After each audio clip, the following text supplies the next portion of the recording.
E aí, já parou para pensar o que conecta um navio de guerra americano gigantesco no Caribe, uma briga comercial lá na Ásia e uma eleição na Irlanda? Parece que não tem nada a ver, né? Bom, hoje a gente vai ligar esses pontos para entender as maiores tensões globais da semana. Vamos começar com uma pergunta que, olha, tá deixando muita gente de cabelo em pé nas Américas. O que o maior navio de guerra do planeta está fazendo bem aqui, no Caribe? E essa história do navio não é um caso isolado, tá?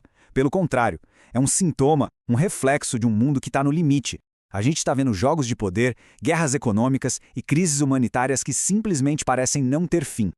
Então, para a gente entender de verdade o que está rolando, a gente precisa ir além daquela manchete rápida. É preciso ver como uma decisão de uma superpotência lá do outro lado do mundo pode impactar a vida de gente comum aqui. E é por isso que a gente começa pelas Américas. Então, nosso primeiro ponto de tensão é exatamente esse, no que muitos chamam de quintal dos Estados Unidos. E essa demonstração de força por lá está sendo recebida com uma desconfiança enorme. A gente está falando do USS Gerald R. Ford, o maior porta-aviões do mundo. A escala disso é impressionante. A desculpa oficial, o que eles dizem, é que a missão é combater o narcotráfico. Mas será que é só isso mesmo? Pois é, muitos especialistas e analistas olham para isso e veem uma história bem diferente. Eles dizem que isso é, na verdade, uma jogada geopolítica clara para pressionar os governos da Venezuela e da Colômbia.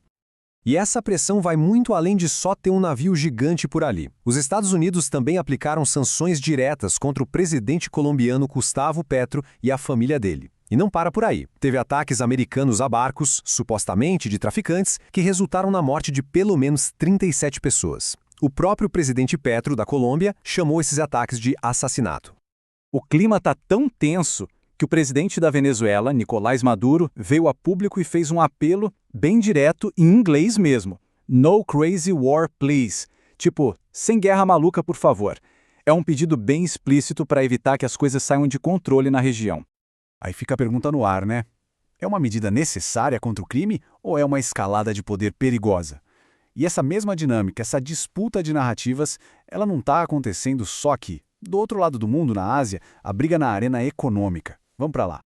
Bom, agora a gente sai da demonstração de força militar para entrar na força econômica. E a disputa lá entre as superpotências é tão ou mais intensa. O palco dessa vez é a cúpula da ASEAN lá na Malásia. De um lado, o presidente americano, Trump. Do outro, o líder chinês, Xi Jinping. E no meio dos dois, uma guerra de tarifas que está balançando a economia do mundo todo. E o que está no centro dessa briga toda? Basicamente, duas visões de mundo que não se bicam. De um lado, os Estados Unidos com uma postura mais nacionalista, protecionista, sabe? Vamos proteger o que é nosso. Do outro, a China, que está na ofensiva, querendo criar parcerias comerciais e expandir a sua influência econômica pela região. E só para a gente ter uma ideia de como essa postura americana é séria, essa estratégia não mira só a China, não. Recentemente, Trump anunciou uma tarifa extra de 10% sobre produtos do Canadá. Sim, do Canadá, um dos maiores aliados do EUA. E o motivo? Uma briga por causa de um anúncio político. Isso mostra o nível da coisa. Só que no meio dessa briga de gigantes, seja militar ou econômica, tem sempre um custo humano. E é um custo alto. Para a gente ver isso de perto, nosso foco agora vai para o Oriente Médio e também para uma virada política bem interessante que aconteceu na Europa. Lá em Gaza, existe um cessar-fogo no papel, negociado pelos EUA. Mas a realidade é que ele é extremamente frágil. A situação humanitária continua desesperadora. Os ataques e os bloqueios israelenses continuam impedindo a chegada de ajuda. A coisa chegou a um ponto tão crítico que o principal tribunal da ONU teve que intervir e ordenar que Israel permitisse a entrada de ajuda humanitária. E ao mesmo tempo em que se fala em paz, chegam relatos de colonos israelenses descritos como armados e perigosos, atacando palestinos durante a colheita de azeitonas. Isso mostra o abismo que existe entre o que é assinado em acordos diplomáticos e a realidade brutal que as pessoas vivem no dia a dia. 95. Guarda esse número. É a quantidade de médicos e profissionais de saúde palestinos que, segundo os relatos, continuam presos por Israel. Pensa no impacto disso para um sistema de saúde que já está em colapso. Ok, enquanto tudo isso acontece no Oriente Médio, uma mudança política importante lá na Europa pode, quem sabe, influenciar a resposta do mundo a essa crise. Estamos falando da eleição de Catherine Connolly para a presidência da Irlanda, e foi uma vitória esmagadora. E por que isso importa? Porque ela é conhecida por suas visões progressistas e principalmente por uma forte posição a favor da Palestina.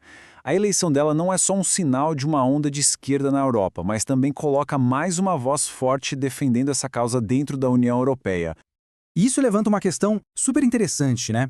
Até que ponto a eleição de uma líder em um país consegue de fato influenciar uma crise internacional tão grande e complexa como essa?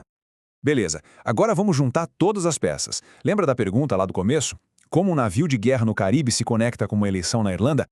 A resposta é o efeito dominó. Pensa comigo. A demonstração de poder dos Estados Unidos nas Américas e a briga econômica com a China na Ásia são movimentos de superpotências. Esses movimentos geram conflitos e crises humanitárias, e essas crises humanitárias sensibilizam a opinião pública e acabam influenciando mudanças políticas, como a eleição de uma líder pró-Palestina na Irlanda. Viu só? Nada acontece de forma isolada, uma coisa puxa a outra. E no fim das contas, a grande questão que fica é: no mundo onde a exibição de poder bruto, da força, parece estar cada vez mais em alta, ainda existe espaço para diplomacia? Para conversa? Fica essa reflexão para a gente pensar qual vai ser a próxima peça a se mover nesse tabuleiro global tão complicado.